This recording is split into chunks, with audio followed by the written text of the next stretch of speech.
Dear Intuitive Pull community, first of all, to those who have followed the Intuitive Pull through Apple Podcasts and Spotify for the last couple of years, I just want to let you know that I am placing a lot of love, a lot of energy, a lot of focus on YouTube. And I have been bringing my love of this podcast onto the YouTube platform.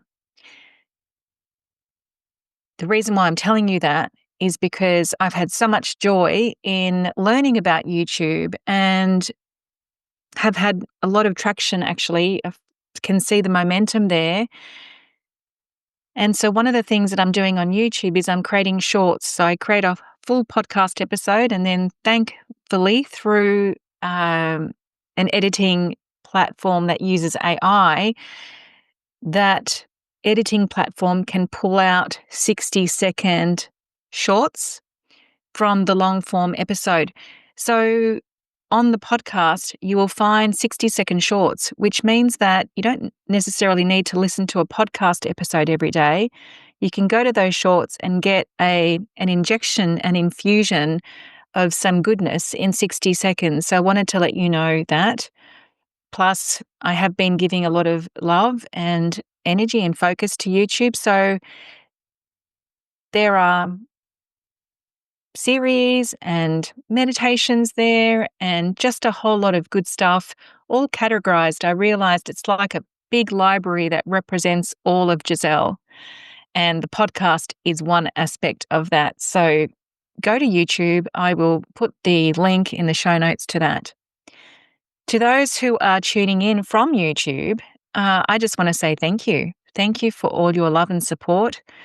As I said, I can really see the traction. I can see the momentum that's happening there. I feel like I'm creating new, beautiful relationships there. I can see that the work that I place on YouTube is valued by you. And I just want to say thank you so much for making my experience of placing myself on another platform that I feel like belongs to the big wide world. Thank you for, in my holographic projection of my expression, that I'm getting some really beautiful feedback. Thank you so much. I appreciate you.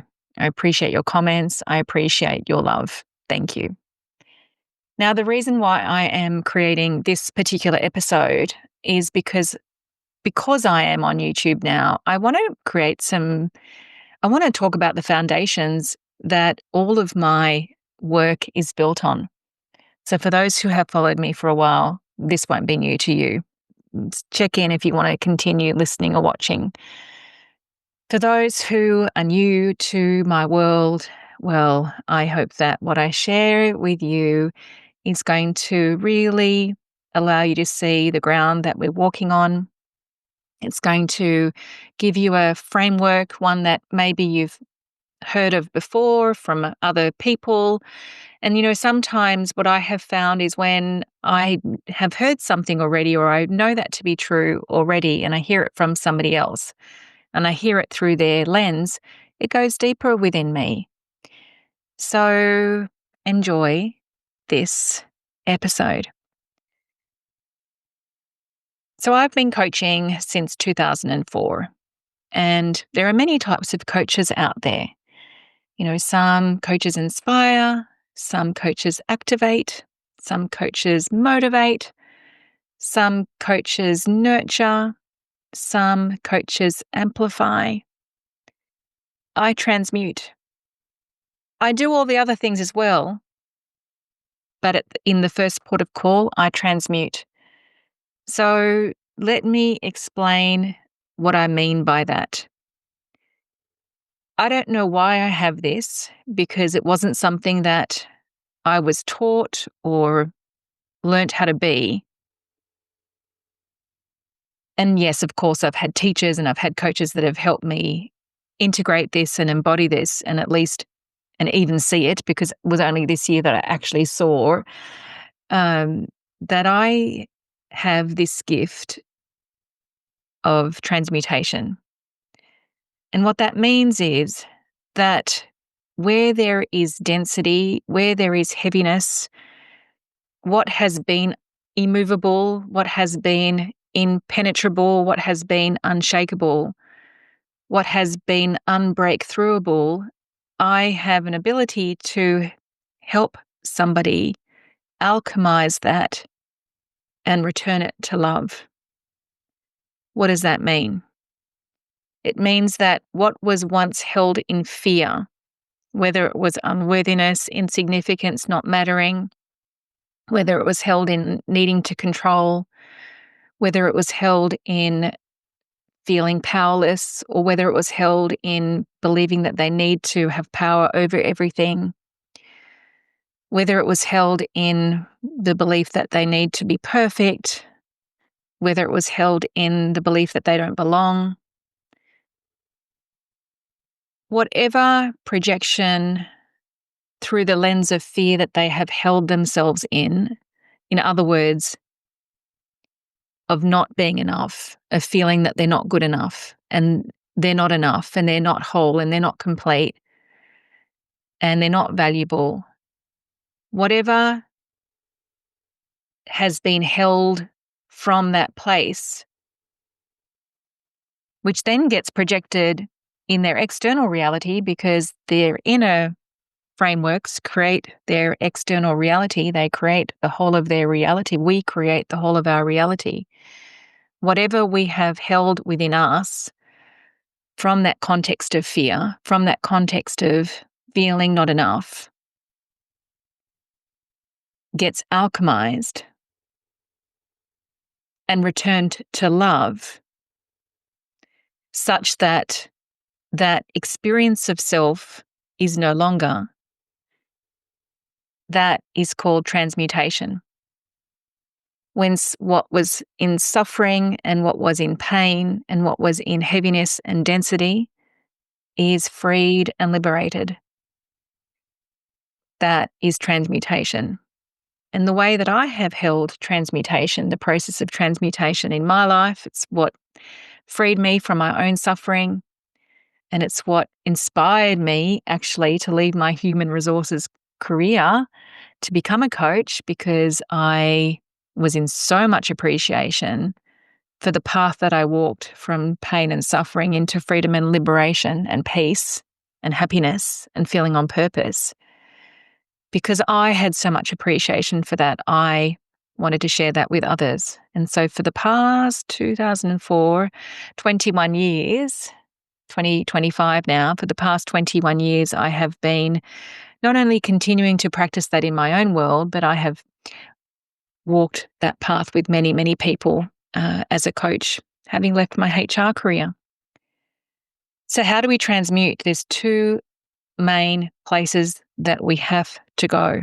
And the first place is going to a place of cause.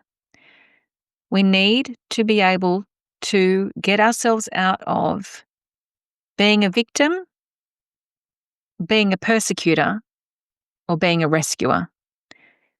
And the way that I've taught that over the years is that this is the blame and judgment triangle. We're either victim, we're either persecutor, or we're either rescuer. And whilst we're playing those roles of victim, persecutor, rescuer, we are in blame and judgment. And when we are in blame and judgment, we are in powerlessness and we have no ability to change. We might, move a few pieces of content around in our life. We might get divorced and get married again.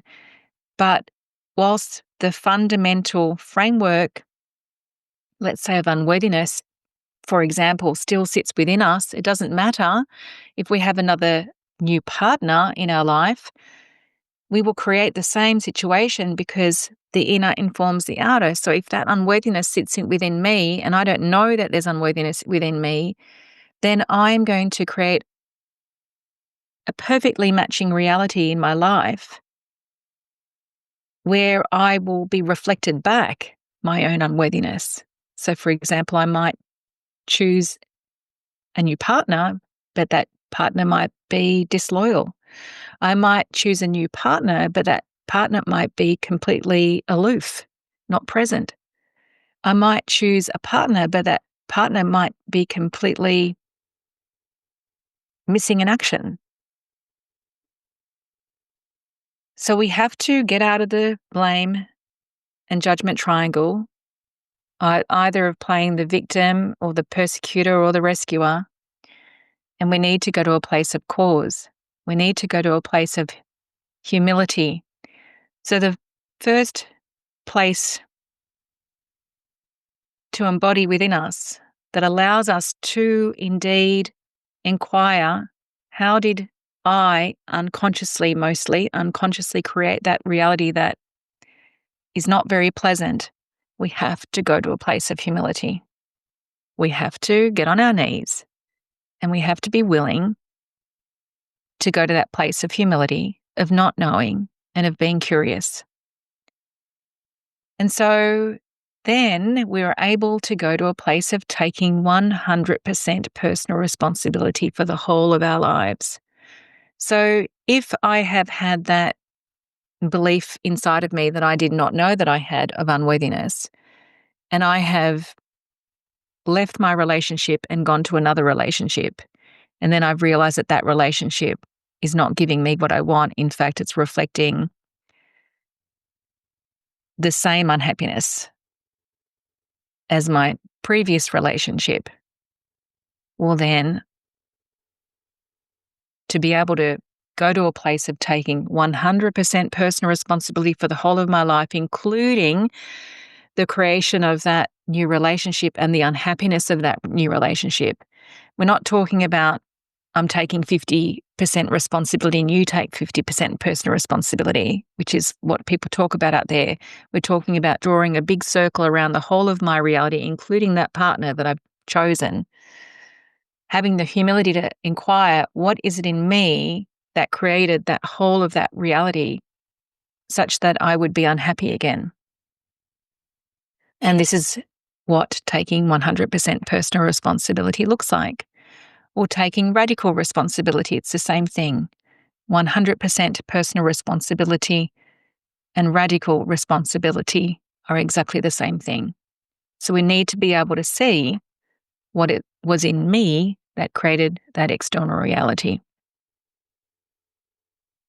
Now, that's not enough to alchemize our fear-based relationship with ourselves and return it all to love, and to then feel the freedom and the liberation from that. That's not enough.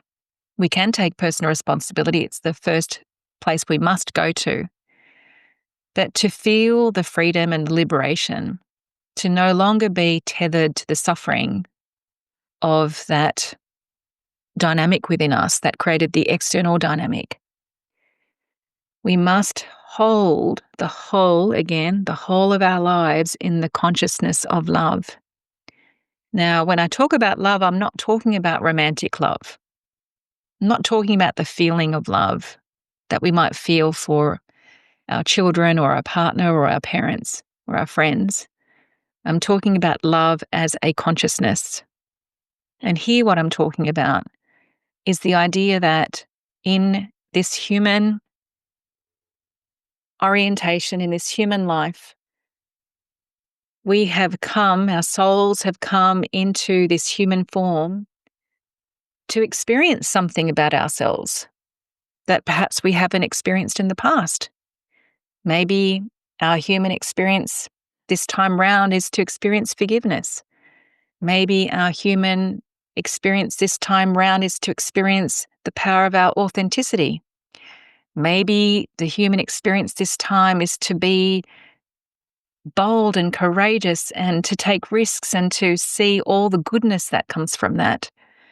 Maybe the human experience this time round is to embody such honesty with ourselves and each other that we never ever withhold anything from ourselves. We love ourselves so much that we would never hold anything back from ourselves or from our loved ones and keep things in secrecy and hide. There are so many reasons why our soul has come into this human experience lifetime after lifetime after lifetime, in fact. And when we can see, when we've taken responsibility and we've said, okay, I take responsibility that I had a belief of being unworthy, a belief of believing that I'm undeserving. And when I see that, I have huge compassion for myself. And once I've seen it, I can't unsee it. It's not like as if, sometimes people say to me, oh my gosh, will I go back to how I have been? And I say, how can you go back to how you have been? Because once you've seen it, the unworthiness, the distrust, the believing that you're insignificant, that you don't matter, how can you ever unsee it? You can't. So you can never go back to the previous form, ever. You might default into some of those behaviors, for sure, but because you had seen where those previous behaviors had been sourced from inside of yourself, from those fear-based beliefs of believing that you're not enough, you have the presence to see it, and therefore you can never go back. So, when you see and take responsibility for that fear-based dynamic within yourself, a made-up belief about who you believed you have been, a made-up belief about what you have perceived life to be about, even if you've had all the evidence in the world to validate why you had that belief. Yet, when you see that you are creating it all, you then have the ability to say, well, of course, I have all of that evidence in my life that life is like that, because what was directing my life, what was casting and projecting out into my physical 3D life, is the perfect reflection of how I held myself and how I held life to be. So once you're able to own that fully, then we hold it in the consciousness of love. This is not something you can do with a rational mind. It's not something you can brainstorm it out. It's not something you can ask ChatGPT. It's something that you must feel and be open to and really receive from your higher self. What was the purpose of experiencing all of that in the bigger picture? What was the purpose of experiencing all that unworthiness? What was the purpose of experiencing all that belief that I don't matter, that people don't see me, that people don't hear me? What was the purpose of believing that I needed to live this life from a place of control? What was the purpose of believing that I wasn't allowed to be powerful? I wasn't allowed to be capable? What was the purpose of that in the bigger picture? When you can see the purpose of that in the bigger picture, and you can say to yourself, genuinely and feeling it in your heart, and you say to yourself, wow, I had to believe that I'm unworthy first. Because how would I ever have this experience right now that I feel so whole and so complete and so inherently valuable? I didn't need to learn how to be valuable. I didn't need to negotiate anything to be valuable, because now in my holographic projection of life, I'm having the experience of, wow, I am inherently valuable. But I would not have been able to have that experience of feeling and appreciating that I feel inherently valuable if I had not first believed that I was undeserving and I was unworthy. When I can say to myself from a place of deep, genuine appreciation and reverence that, wow, I now get to have the experience, or I have now got to have the experience of what faith feels like, and what trust in self feels like, and the magic that happens when I let go of control and I surrender. And through that experience, so much more goodness has happened in my life than the former identity of myself, where I couldn't let go and I had to control everything and I had to plan everything and I had to keep everything lined up for fear of things falling apart. Yet, since I have let go of control and I've trusted myself and I've had faith that life's got me, and I'm realizing that what is in my life right now, which is so much richer and so much fuller and so much more meaningful and matters so much more than what my life was like when I controlled everything. Wow, that's why I first needed to control. That was the ulterior motive. I had to experience myself as the one who believed that they needed to control to feel safe and secure, to realize that that was just a game that I was playing. It was actually an illusion, because whilst I was seeking safety and security in controlling everything, controlling myself, controlling my environment, controlling the people around me, I never really felt safe and secure. In fact, I felt the opposite of that. And yet now, in my experience of letting go of control and trusting myself and having faith in the bigger picture, and therefore enjoying the mystery that comes from surrendering and the joy of actually not knowing, and then realizing that the consequence of all of that is that I get shown a life, I get shown visions, I get shown opportunities, I get given relationships, I experience a sense of peace, I experience a sense of fulfillment that I never would have experienced had I not first controlled. This is transmutation. This is when you have walked the journey from fear to love.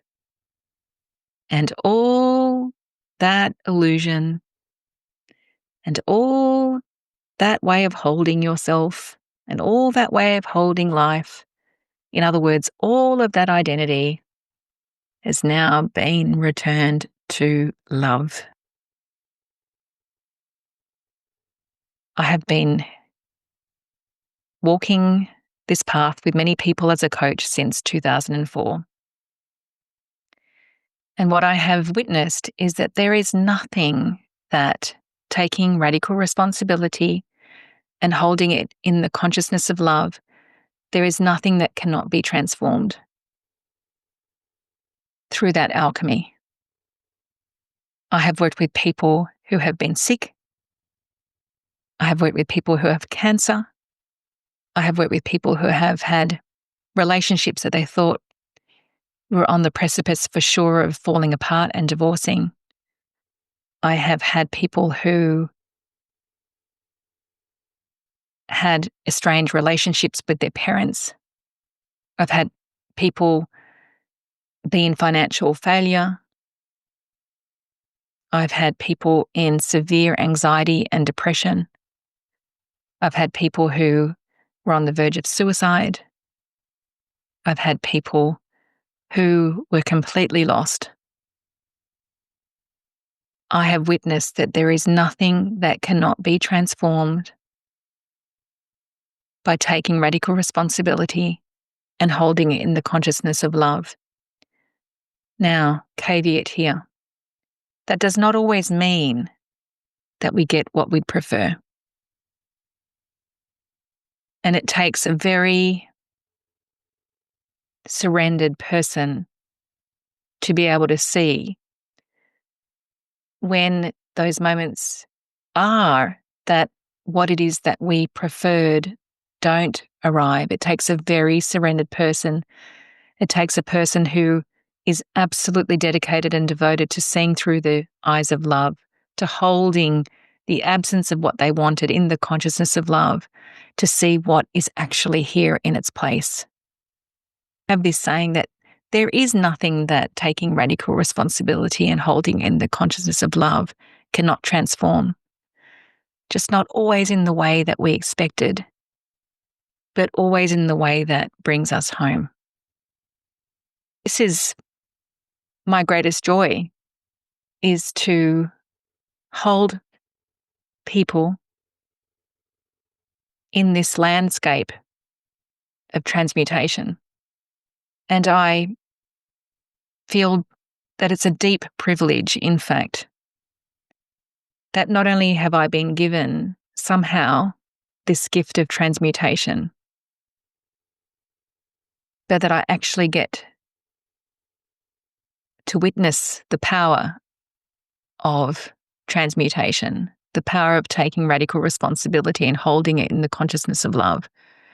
That I actually get to do this every day in my work. And I have a great mission that more and more and more and more and more people, a great movement that more and more and more and more people will experience the transformative and transmutive power of taking 100% personal responsibility and holding it in the consciousness of love. And I'm deeply, deeply grateful that people bring to me their greatest suffering and their greatest vulnerabilities, that they believe they can't move because they haven't been able to move, that they believe are blocks that, despite all the efforts that they've made in their past, have no idea if they will ever be able to move, will ever be able to free. It is honestly the greatest privilege that I have to be brought this density and then to walk with them on this path from fear to love. I hope this video has been able to paint, illustrate the most powerful context that I've come to know in my life, that is the path to liberation. I hope this video has created some inquiry within you, maybe has connected some dots, maybe has given you even the final piece to your own transmutation. Please share this video with people that you feel would appreciate it. And should you wish to walk the path with me one-on-one, there are details of that program in the show notes. Should you wish to walk that path with me in group environments, there are 2 group environments that I currently hold, and there are details of that in the show notes. Thank you for watching. Thank you for your presence. Thank you for your spirit. Ciao, ciao.